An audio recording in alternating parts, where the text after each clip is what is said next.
할렐루야, 할렐루야. 또 말씀을 통해서 주님을 바라보며 주님 앞에 가까이 가시기를 축원합니다. 아는 것이 힘이다, 이런 말씀 많이 들어보셨죠? 누가 한 겁니까? 1600년 정도의 활동했던 영국의 철학자였던 프랜시스 베이컨이 했던 그런 말입니다. 그 베이컨이 이 아는 것이라고 하는 그 내용 속에는 이 자연의 법칙을 발견하는 것과 어떤 과학적인 지식을 쌓는 것을 의미하는 거죠. 자연 법칙을 잘 알게 되면 그 자연을 잘 사용할 수 있는 힘이 생기게 되고, 또 과학적 지식을 잘 쌓아가게 되면 삶을 지배할 수 있는 그런 능력이 생기게 된다고 하는 것입니다.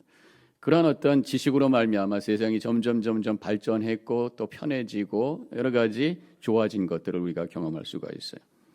또 아는 게 힘이라고 하는 말 속에는 정보의 힘, 그래서 다른 사람은 모르는데 내가 알아, 그것이 큰 힘이 된다고 하는 거죠. 그래서 내가 더 지식을 더 많이 알고 남들이 알지 못하는 정보를 알게 되면 사람들이 나에게 오게 되고, 그래서 내가 그 사람들을 끌고 가게 되고, 때로는 그것이 다른 사람들을 조종할 수 있는 그런 파워가 될 수 있다라는 거죠. 그런 면에서 이제 앞으로 그 인공지능 AI가 점점 지금 발전하는 그런 상황 속에서 염려하는 소리가 들리고 있습니다. 나중에 이 AI가 사람을 조종하고 세상을 다스리는 그런 때가 올지도 모른다, 그런 얘기들을 하고 있어요. 인간보다 더 많은 지식이 있기 때문에 그것을 정리하고 그것을 또 오가나이즈하는 그 능력을 가졌기 때문에 굉장히 그런 두려움의 대상이 될 수도 있다라는 생각들을 하는 거죠. 요새 여러분들 그 챗 GPT 그런 그 사이트로 들어가 보면은 뭐 돈 내고 하는 것도 있습니다만은 저는 뭐 거기까지는 안 들어가고 그냥 무료로 하는 거, 뭐 질문을 하면은 한 순간에 쫙 나와요. 근데 한국말을 하면 좀 늦어. 영어로 하면 더 빨라. 그래서 어떤 질문하는 대로 대답을 제깍제깍 하고 있는데, 그것이 이제 그 정도가 아니라 AI 이제 유료로 들어가서 뭐 사진도 조작을 하게 되고 영상도 막 만들게 되고, 이게 진짜 영상이지 가짜 영상이지 요새 막 헛갈리면서 페이크 뉴스들이 만들어지고 있고요. 또 목소리도 그 사람의 목소리를 다 컴퓨터에서 종합을 해가지고 원하는 대로 그 목소리가 만들어져요. 그래서 보이스 피싱 이런 것도 앞으로 위험할 수 있는 그런 상황이에요. 언젠가 우리 형도님하고 이렇게 대화를 하다가 그분이 너무너무 아픈데 이명웅이 부른 그 복음성가를 들으면 굉장히 힐링이 되고 좋다 그래서 한번 딱 들어봤더니 AI가 만든 거예요. 이명웅이 부르는 것 같은데 진짜 부른 게 아니라 컴퓨터로 조작을 해가지고 그 목소리 그대로 흉내내면서 뭐 은혜도 부르고 행복도 부르고 막 부르는데 이게 진짜가 아니다. AI가 그렇게 지금 모든 걸 만들어가고 있습니다. 기계에다가 AI 기능을 넣어서 지금까지도 뭐 컴퓨터를 통해서 자동화가 있었습니다만 훨씬 그것이 점점 발전을 하기 시작합니다. 그로소리에서 점점 사람이 없어지고 요새 한국인가요? 어느 나라에서는 이제 시범적으로 운영하고 있는데 완전히 직원이 없는 무인 그로서리, 이런 것들이 앞으로 가능할 것이다. 미국에서는 못 봤어요. 한국에 가봤더니 식당 서비스를 하는데 로봇 같은 게 쭉 와가지고 음식 이렇게, 물론 이제 뭐 손으로 이렇게 올리는 건 아니지만 어떤 바로 가까이 사람이 오지 않고 기계가 그릇을 가져와서 우리가 픽업하도록 그렇게 돼 있는 뭐 그런 것들.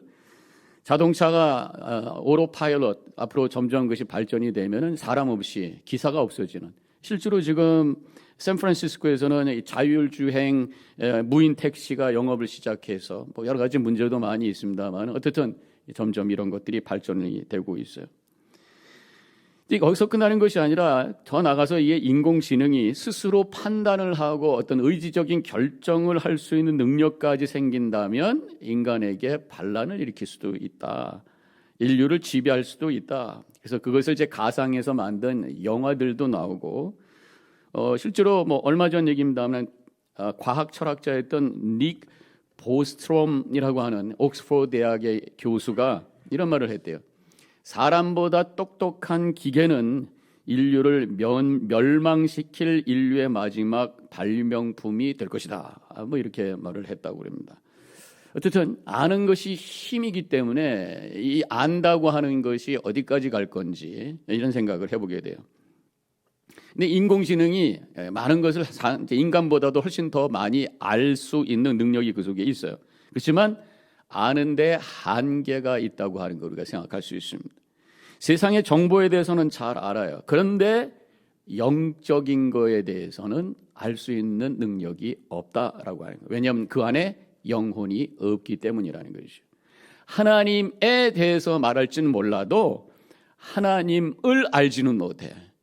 하나님에 대해서 인포메이션을 줄 수 있어도 하나님의 임재를 경험하며 하나님의 능력을 체험하는, 하나님을 아는 그런 능력은 그 속에 없다고 하는 것입니다.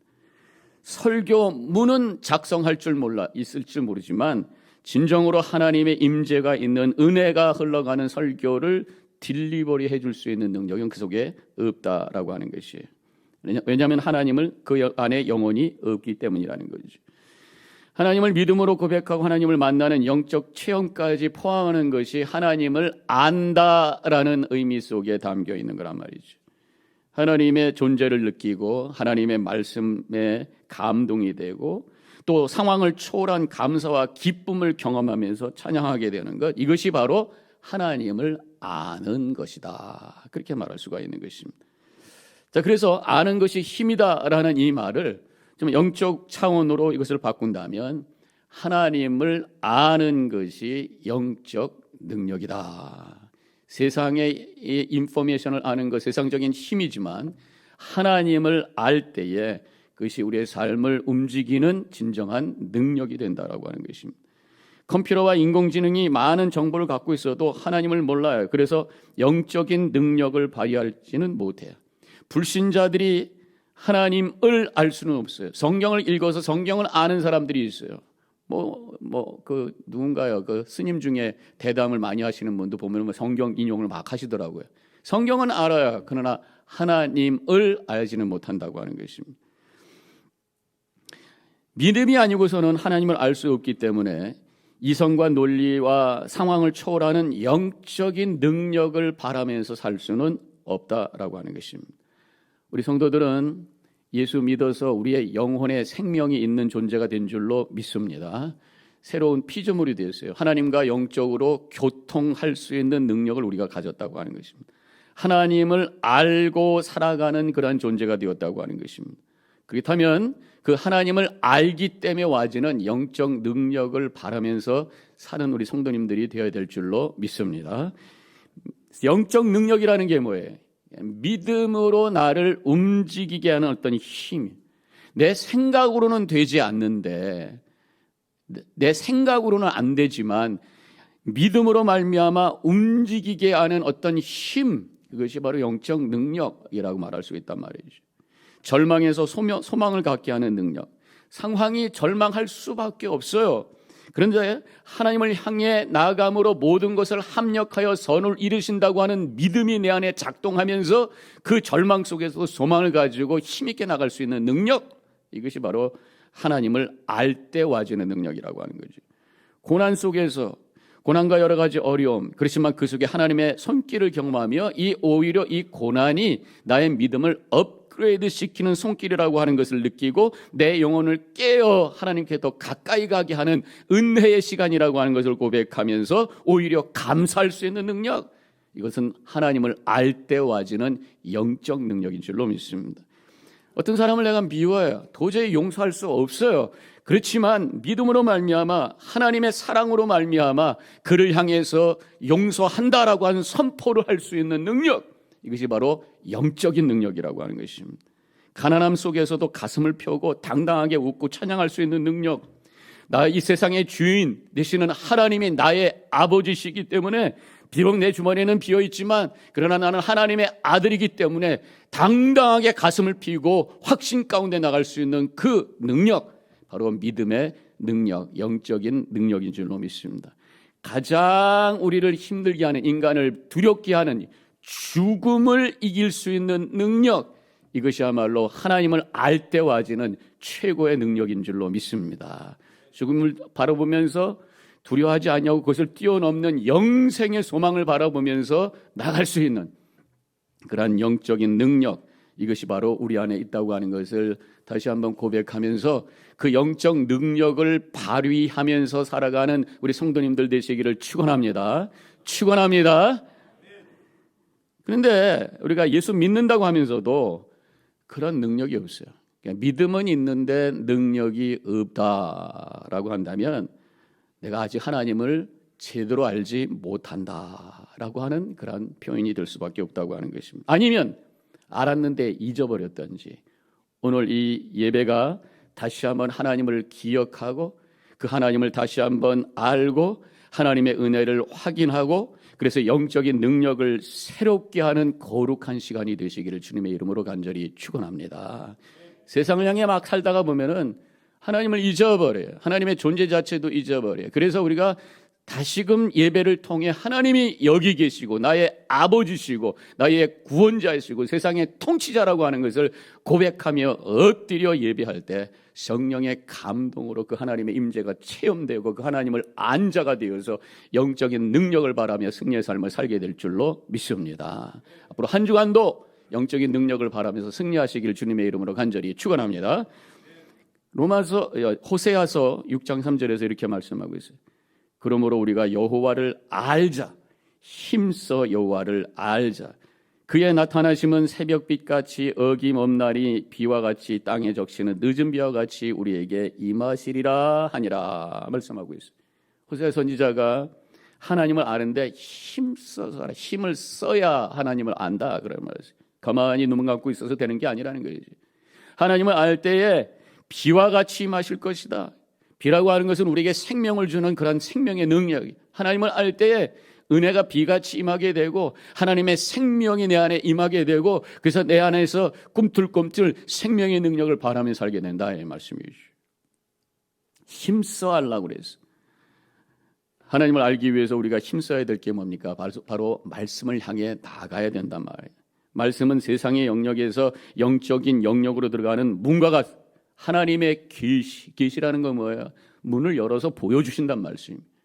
우리는 이런 피지컬한 물리적인 세상에 살고 있어요.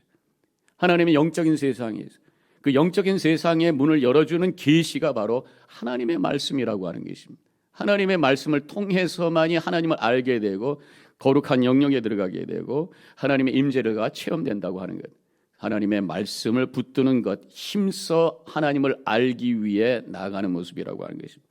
창세기를 통해서 세상 만물이 하나님의 피조물임을 우리가 고백을 하면서 세상 만물 속에서 하나님의 마음과 정신을 우리가 느끼게 되는 거예요. 어떤 예술가가 작품을 만들면 그 작품 속에는 그 예술가의 철학과 마음과 모든 정성들이 들어가 있게 되어 있어요. 이 세상이 하나님의 피조물이라고 한다면 하나님의 마음과 하나님의 정신과 하나님의 뜻이 그 속에 들어가 있단 말이죠. 그래서 이 세상을 바라보면서 들꽃 속에 작은 불꽃 들꽃 하나 속에서 하늘의 구름 속에서 조화와 질서를 보면서 하나님이 어떤 분이실지를 깨닫게 되고 하나님의 임재를 체험하면서 할렐루야 우리가 찬양하게 되는 것이죠. 성경 안에는 이스라엘의 역사 이야기가 나오고 있어요. 그 역사 이야기를 통해서 하나님이 누구신지를 우리에게 계시하고 계시죠. 이스라엘이라는 나라 자체가 특별하다는 얘기가 아닙니다. 이스라엘 역사를 통해서 우리에게 계시하셨다고 하는 것이 이스라엘이라는 나라 자체가 특별한 게 아니에요. 요즘 이 팔레스틴하고 전쟁하는 모습을 보면서 가자하고 전쟁하는 거 보면서 참 무자비한 사람들이다. 물론 자신들의 그 역사 속에서 너무나도 힘들었기 때문에 자신들을 지키기 위한 어떤 아주 과격한 반응이라고 이렇게 생각을 할 수도 있지만은 무서운 사람이에요. 사랑과 포용의 마음이 하나도 없어요. 그럼에도 불구하고 하나님께서 그 민족을 통해서 그 이야기가 성경에 들어온 이유가 뭔가? 그것은 바로 하나님이 누구신가를 우리에게 보여주시기 위하신 것이지 그 백성들을 본받으라는 말씀이 아닙니다. 이스라엘을 보면서 오히려 죄된 우리의 모습을 바라보며 하나님 앞에 엎드려 주님의 은혜를 구하길 원하시는 것이 하나님의 뜻이라고 하는 것입니다. 이스라엘 백성들을 보면은 출애굽의 은혜를 받은 사람들이에요. 그럼에도 불구하고 계속해서 불평하고 불순종하고 고집스럽게 우상을 섬겼던 그런 모습, 결국은 멸망되었던 그 민족이 이스라엘 아니겠습니까? 신약에 들어와서 하나님께서는 예수님을 보내주셔서 민족 이스라엘은 사라지게 하셨고 새로운 이스라엘을 세워주셨는데 바로 그것이 교회 우리 성도들이라고 하는 것입니다.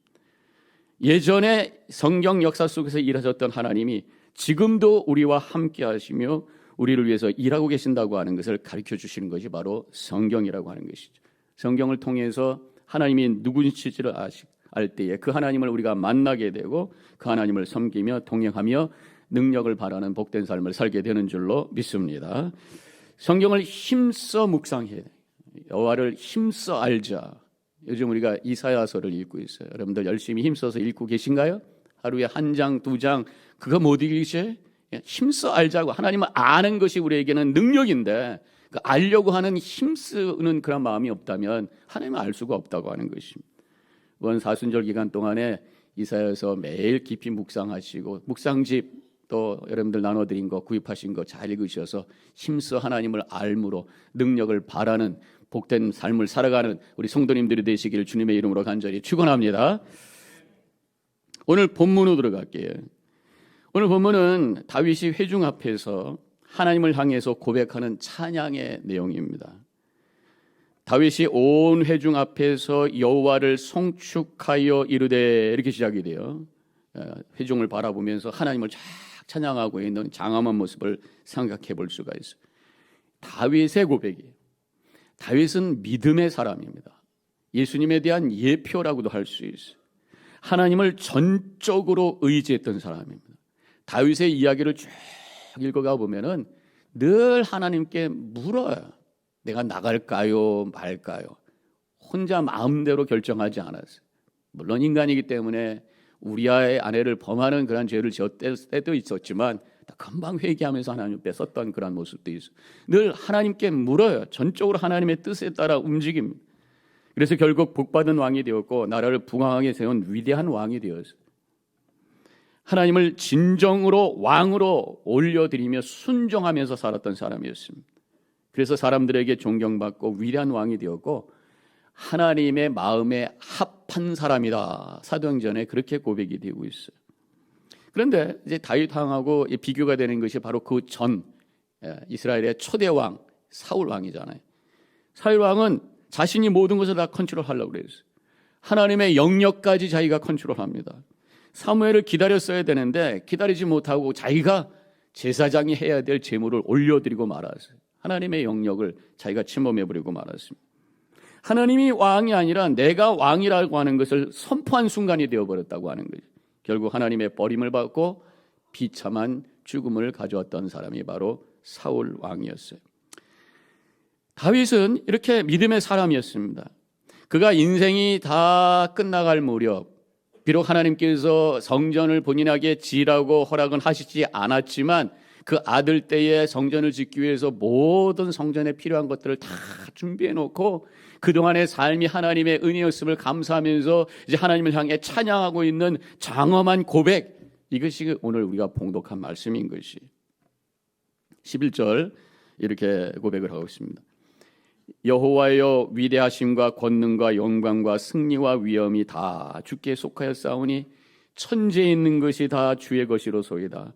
여호와여 주권도 주께 속하였사오니 주는 높으사 만물의 머리이심이니이다. 이렇게 고백하고 있어요. 위대하심과 권능과 영광과 승리와 위엄이 다 주께 속하였사오니, 여러 가지 단어들이 나오는데 저는 이것을 한데는 묶어서 하나님은 최고의 권위자이십니다 라는, 가장 높으신 분이십니다 라고 하는 그 고백을 지금 다윗이 하고 있다고 하는 것입니다. 사실 다윗은 지금 그 나라의 한 나라의 왕이면서 동시에 그 주변에 있는 나라들을 다 속국으로 만들었어요. 다윗 왕 때 아주 영토도 컸습니다. 그러니까 세계에서 가장 위대한 왕으로, 가장 큰 권위자로 지금 추앙을 받고 있는 그런 상황 속에서, 그렇지만 하나님이 가장 최고의 권위자이십니다 라고 하면서 겸손의 모습으로 하나님을 높이고 있는 그런 진정한 믿음의 고백이 바로 이 구절이라고 하는 것이, 우리가 권위라는 단어를 많이 쓰고 있는데 권위라는 게 뭡니까? 리더십하고 연결이 되는 것입니다. 사람에게 인정받고 영향을 주는 능력, 사전에 이렇게 되어 있어요. 사람에게 인정받고 영향을 주는 능력, 이게 권위, authority라고 하는 거죠. 근데 이 권위 안에는 신뢰라는 게 들어가 있어요. 신뢰할 수 있는 분, 그분이 바로 권위자다. 믿고 따를 수 있는 분이 바로 권위자다. 이런 말씀입니다. 대학에서 이제 논문을 쓸 때에 코테이션을 하죠. 코트. 그래서 인용을 많이 하잖아요. 근데 인용을 하는데 권위 있는 분의 권위 있는 책을 인용을 해야 그 논문이 가치가 있고 권위를 인정받는 거예요. 이 논문을 쓰는데 어디 삼류소설 같은 거 인용해가지고 쓰면은 그 논문 자체가 아무런 가치를 발할 수 없단 말이지. 권위 있는 자의 권위 있는 책. 그것을 바로 그 사람의 말이라면 우리가 신뢰할 수 있기 때문에 그 말을 근거로 해서 어떤 논리를 필 때에 그 논리가 권위가 있고 가치가 있다라는 생각을 하게 된다고 하는 것이죠. 최고의 권위자가 바로 하나님이라고 우리가 고백할 때에 그분의 말씀이 최고의 권위의 말씀이 되고 세상의 말보다 신뢰할 수 있는 권위의 말씀, 하나님의 말씀을 붙들고 살아가는 것이 바로 믿음이라고 하는 것입니다.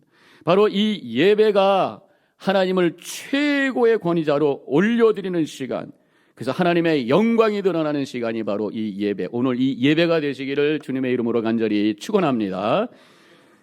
하나님을 전적으로 그러면 왜 하나님이 최고의 권위자가 되는가?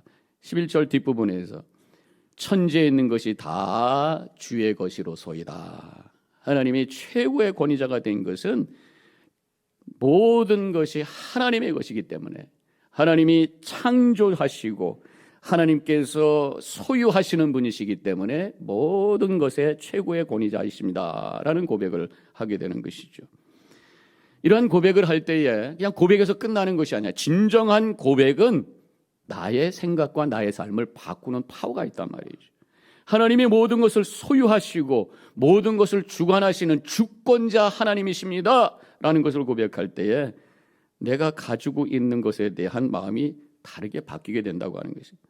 나에게 주어진 것이 내 것이 아니라 하나님의 것입니다 라고 고백하게 되고 내가 얼만큼 가진 것에 상관없이 주어진 것을 향해서 하나님이 나에게 주신 것 감사합니다 라고 하는 마음을 갖게 된다는 거예요. 하나님의 주권과 그 권위를 고백할 때에 나의 삶을 향해서 감사하는 마음을 갖게 된다고 하는 것입니다. 청지기적인 삶을 살아야 되겠다고 결단하게 되는 것이에요. 내 가치관이 변하고 나의 삶의 방향이 변하게 되는 것입니다. 내가 정말 하나님이 창조주이시고 최고의 권위자이시고 모든 것을 소유한다고 고백할 때에 그것을 확인할 수 있는 것이 바로 내게 주어진 것을 어떻게 쓰고 있느냐를 통해서 이 믿음이 진정한 나의 믿음인지를 확인할 수 있게 된다고 하는 것이죠. 그래서 누군가가 그렇게 얘기하더라고요. 체킹 어카운트가 내 믿음을 프루프해 준다. 내가 어디에 썼는지를 보라. 나의 주인 되신 하나님께서 나의 재물을 사용하라고 주신 가이드라인을 통해서 내가 쓰고 있는가? 감사하는 마음을 가지고 쓰고 있는가? 재물과 시간과 재능의 10분의 1을 하나님께 드리고 있는가? 30분의 1을 어려운 사람을 돕는 일에 쓰고 있는가? 신명기 26장 12절 셋째 해 곧 11조를 드리는 해에 내 모든 소산의 11조 내기를 마친 후에 그것을 레위인과 객과 고아와 과부에게 주어 내 성읍 안에서 먹고 배부르게 하라. 3년마다 10의 1조를 가난한 사람에게 나누어 주라. 10의 1조를 하나님께 드리고 30의 1조를 가난한 사람들에게 나눠주는 이 지침대로 내가 쓰고 있는가 우리가 한번 생각해 볼 필요가 있다고 하는 것입니다.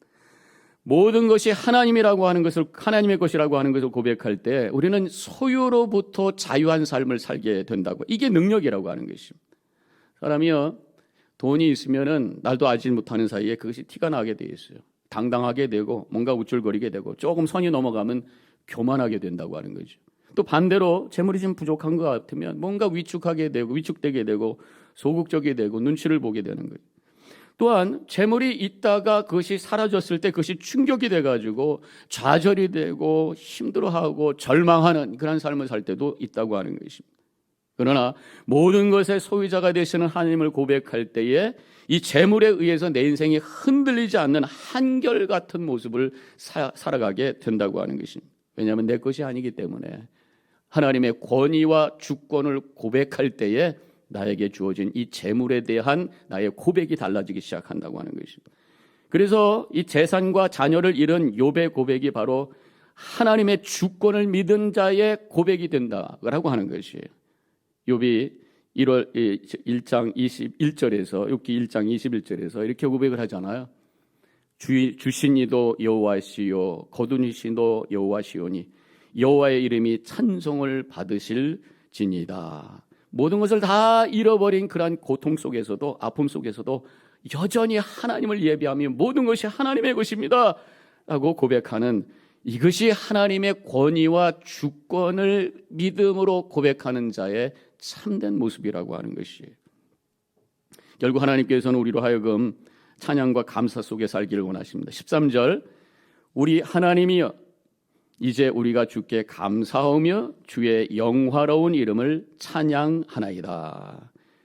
바로 예배하라는 것이죠. 예배는 하나님의 권위와 주권을 인정하면서 엎드려 모든 것을 신뢰하며 감사와 찬양을 올려드리는 시간이라고 하는 것입니다. 예배를 통해서 하나님이 누구신지를 확신하고 하나님의 뜻에 순복하기로 결단하며 감사로 찬양하며 출발하는 시간이라고 하는 것입니다. 하나님은 그 권위와 주권으로 우리를 흔들고 조정하는 분이 아니에요. 우리를 가장 선하고 복된 삶으로 인도하시는 분, 그 힘과 능력을 가지고 우리를 가장 선한 길로 인도하시는 분이라고 하는 것입니다. 하나님을 외면하고 거짓된 것을 쫓아 살면서 때로는 우리가 죄에 빠지기도 해요. 그래서 하나님은 공의를 통해서 고난과 아픔 속에 살게 할 때도 있어요. 이스라엘 역사를 보면 그렇잖아요. 그들이 하나님의 뜻을 따르지 않았을 때 여러 가지 환란이 옵니다. 그렇지만 다시 회복을 시키고 은혜 길로 인도하시는 것을 보게 됩니다. 요즘 우리가 이사야를 읽으면서 여러분들 그런 걸 깨닫게 되지 않습니까? 심판에 대한 메시지가 계속 선포되다가 또 회복에 대한 말씀. 이제 다음 주 40장부터는 하나님의 위로와 하나님의 은혜와 구원의 말씀이 막 선포가 돼요. 39장까지는 심판에 대한 메시지가 막 선포가 돼요. 이 심판을 통해서 공의를 드러내시지만 다시 은혜를 베풀어 주시는 하나님을 통해 하나님을 보면서 동시에 그 위로와 은혜의 하나님을 우리에게 보여주십니다. 어둠이 짙을수록 빛이 환하게 비치는 것처럼 이러한 공의와 심판의 메시지를 강력하게 선포하시면서 다시 은혜의 빛을 드러내시면서 은혜의 하나님인 것을 우리에게 가르쳐주고 계시다고 하는 것입니다. 구약시대에 이스라엘이라는 나라가 사라졌지만 예수님을 통해서 새로운 이스라엘 교회를 세워주시고 우리에게 은혜를 베풀어 주셔서 예수님의 죽음을 통해서 우리가 죄인이라고 하는 것을 강하게 보여주셨지만 예수님의 부활을 통해서 죽음을 이기시고 우리에게 새로운 소망을 주신 예수님을 통해서 구원의 역사를 이루신 주님을 바라보게 하시면서 우리를 빛으로 인도하고 계시다고 하는 것이죠.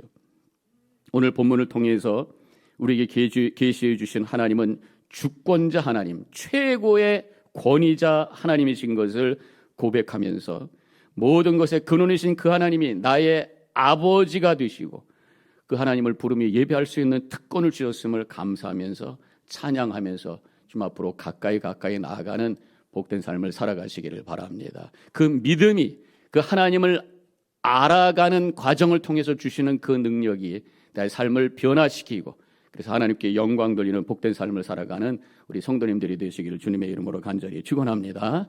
이제 마지막으로 함께 성경 구절을 읽겠는데요. 시편 95편 1절부터 7절. 시편 기자가 그 하나님의 주권과 그 권위를 믿고 고백하면서 감사로 찬양하는 그 감격의 고백이 여기 있어요. 저는 이 고백이 오늘 이 자리에서 예배하는 우리 성도님들의 진정한 믿음의 고백이 되기를 원합니다. 함께 같이 읽도록 하겠습니다. 시작. 오라 우리가 여호와께 노래하며 우리의 구원의 반석을 향하여 즐거이 외치자. 우리가 감사함으로 그 앞에 나아가며 시를 지어 노래하자. 여호와는 크신 하나님이여 모든 신들보다 크신 왕이시기 때문이로다. 땅의 깊은 곳이 그의 손 안에 있으며 산들의 높은 곳도 그의 것이로 바다도 그의 것이라 그가 만드셨고 육지도 그의 손이 지으셨도다. 오라 우리가 굽혀 경배하며 우리를 지으신 여호와 앞에 무릎을 꿇자. 그는 우리의 하나님이시요 우리는 그가 기르시는 백성이며 그의 손에 돌보시는 양이기 때문이다. 아멘. 우리 하나님은 최고의 권위자, 주권자이심을 진심으로 고백하며 하나님이 나를 부르시고 나를 인도하심을 감사하며 찬양하며 그때 와지는 능력을 가지고 모든 것을 이겨내며 하나님께 영광 돌리는 복된 삶을 살아가는 우리 성도님들이 되시기를 주님의 이름으로 간절히 축원합니다. 기도하겠어요.